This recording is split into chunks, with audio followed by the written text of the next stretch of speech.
Hi అండి, welcome back to my channel. ఈ video వచ్చేసి బయటికి వెళ్ళినప్పుడు తీసిన వీడియో అండి. కారంమిల్లి దగ్గరకని అని చెప్పి వెళ్ళాం కదా, అక్కడ సన్నజాజి చెట్లు కనిపించినాయి. అంటే ఇక ఇంతకుముందు అమ్మ వాళ్ళ ఇంటి దగ్గర కూడా ఉండేదండి, ఇప్పుడు అసలు లేదు. చానాలు ఉందన్నమాట, చాలా సంవత్సరాలు ఉంది. చిన్నపిల్లలప్పటి నుంచి ఉందన్నమాట ముందే.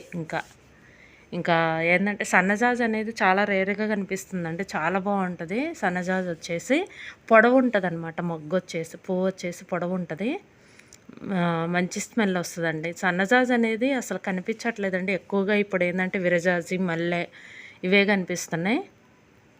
ఇక్కడ చూడండి ఎన్ని మొగ్గలు ఉన్నాయో,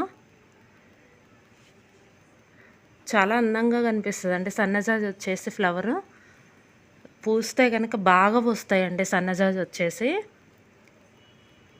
ఇంకా ఇక్కడ వచ్చేసి ఇంకా ఇదొక మొక్క, అంటే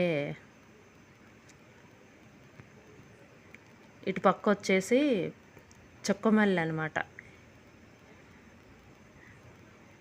చుక్కమల్లె ఇంకోటి పక్కన ఉందండి, అది వేరే వీడియోలు పెడతాను. అదైతే చాలా ఫ్లవర్స్ వచ్చినాయి. ఇది శంఖం పూలు అంటారండి, కొంచెం పర్పుల్ కలర్లో అలా ఉంటుంది. శంఖం లాగా షేప్ అలా ఉంటుందని చెప్పి శంఖం పూలు అని అంటారు. దీని ఇత్తనాలు కూడా ఉంటాయి. ఫ్లవర్ అయితే చాలా బాగుందండి. కలర్ వచ్చేసి ఇవి ఈ మధ్య కొంచెం ఆయిల్లో కూడా హెయిర్కి వాడుతున్నారండి. ఈ ఫ్లవర్ వచ్చేసి మంచిదని చెప్పేసి ఈ ఫ్లవర్ కూడా వాడుతున్నారు. ఇక్కడ కాయలు ఉన్నాయి, ఎండు కాయలు ఉన్నాయి, మీకు చూపిస్తాను. అది కూడా గింజలు ఎలా ఉన్నాయి అనేది. పొడవుగా ఉంటాయండి, దీని కాయలు కూడా వచ్చేసి పొడవుగా ఉంటాయి, చూపిస్తాను. ఇదిగోండి పొడవుగా ఉంటాయి అన్నమాట దీని కాయలు వచ్చేసి.